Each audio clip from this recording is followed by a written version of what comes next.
Gerbang universitas itu menjulang tinggi, seolah siap menelan siapapun yang masuk ke dalamnya. Bagi Alia, ini bukan sekadar gedung baru, ini adalah semesta asing yang bising dan terburu-buru. Ia meremas tali tas ranselnya, merasa sangat kecil di tengah arus manusia yang tampak begitu yakin dengan tujuan mereka. Dulu, dunia terasa selebar halaman sekolah. Sekarang, ia terasa seperti samudra tanpa batas, dan aku tidak yakin apakah aku bisa berenang. Di kantin yang penuh sesak, Alia duduk sendirian dengan buku catatan yang masih kosong. Suara tawa dan perdebatan tentang teori-teori berat di sekitarnya terdengar seperti bahasa asing. Ia merasa seperti kepingan puzzle yang salah masuk ke dalam kotak. Ada rasa asing yang menyesak, sebuah jarak yang tak kasat mata antara dirinya dan dunia luar yang begitu bebas dan berisik. Mereka bicara tentang kebebasan, tentang ideologi, tentang perubahan. Sementara aku bahkan masih bingung bagaimana cara memulai percakapan. Keadaan mulai berubah saat ia bertemu Arundina di pojok perpustakaan yang remang-remang. Arundina tidak banyak bicara, namun kehadirannya memberikan rasa tenang yang aneh. Ia menyodorkan sebuah buku kepada Alia, sebuah isyarat sederhana yang perlahan meruntuhkan tembok kecemasan di hati Alia. Kehadiran sosok ini seolah menjadi sauh di tengah badai kebingungan Alia. Dia datang tanpa suara, seperti cahaya yang masuk lewat celah pintu. Arundina membuat dunia yang asing ini terasa sedikit lebih ramah. Bersama Arundina, Habia mulai berani melangkah keluar dari cangkangnya. Ia mulai mencoba hal-hal yang sebelumnya ia takuti, seperti mengikuti diskusi kelompok atau belajar menggunakan perangkat lunak desain yang rumit. Arundina selalu ada di sana, membimbing jemarinya di atas keyboard, meyakinkannya bahwa ia mampu menaklukkan teknologi demi masa depan yang lebih baik.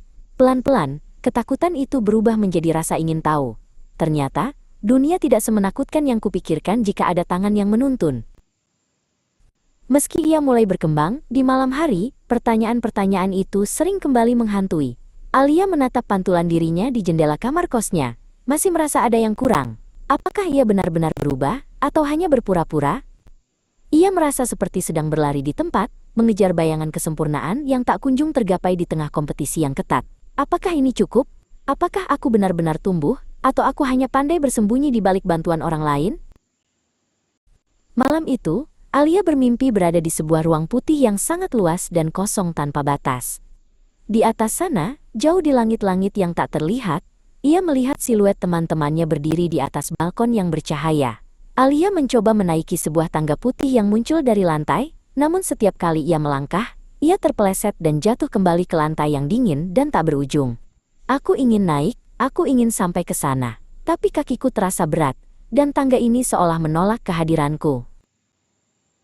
Saat ia hampir menyerah dalam mimpi itu, sebuah tangan terjulur dengan lembut.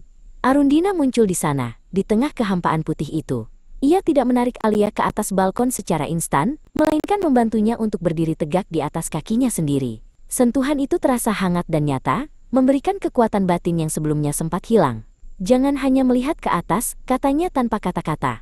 Berdirilah dulu, dan lihatlah apa yang sudah ada di genggamanmu. Alia tersentak bangun saat fajar menyingsing. Napasnya teratur, dan sinar matahari pagi mulai merayap masuk ke kamarnya.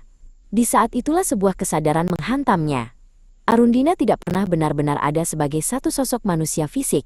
Arundina adalah kepingan dukungan dari doa ibunya, nasihat guru lamanya, dan kebaikan teman-teman baru yang ia ramu menjadi satu sosok pemberani dalam benaknya. Arundina bukanlah dia. Arundina adalah mereka. Dan Arundina adalah bagian dari diriku yang selama ini takut untuk percaya pada kemampuanku sendiri. Ia bangkit dan mendekati meja belajarnya dengan keyakinan baru. Ia menyentuh laptopnya, kitab sucinya, dan tumpukan jurnal sosialnya. Ia sadar ia tidak bisa terus mencari pegangan pada sosok hayali yang ia ciptakan sebagai pelarian. Kekuatannya yang sesungguhnya ada pada apa yang ia pelajari, apa yang ia yakini, dan bagaimana ia memanfaatkannya. Alia yakin, nantinya, ia akan melangkah di dunia dengan cara yang berbeda. Dia tidak lagi bergantung pada sosok Arundina yang hayali, melainkan pada ilmu yang dia pelajari.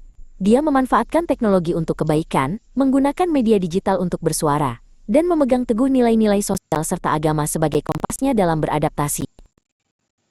Alia berjalan keluar dari gerbang kampus di sore hari yang hangat. Langkahnya tidak lagi ragu atau terburu-buru.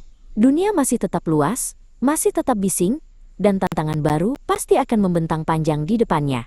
Namun, kali ini, ia tidak lagi celingukan mencari Arundina.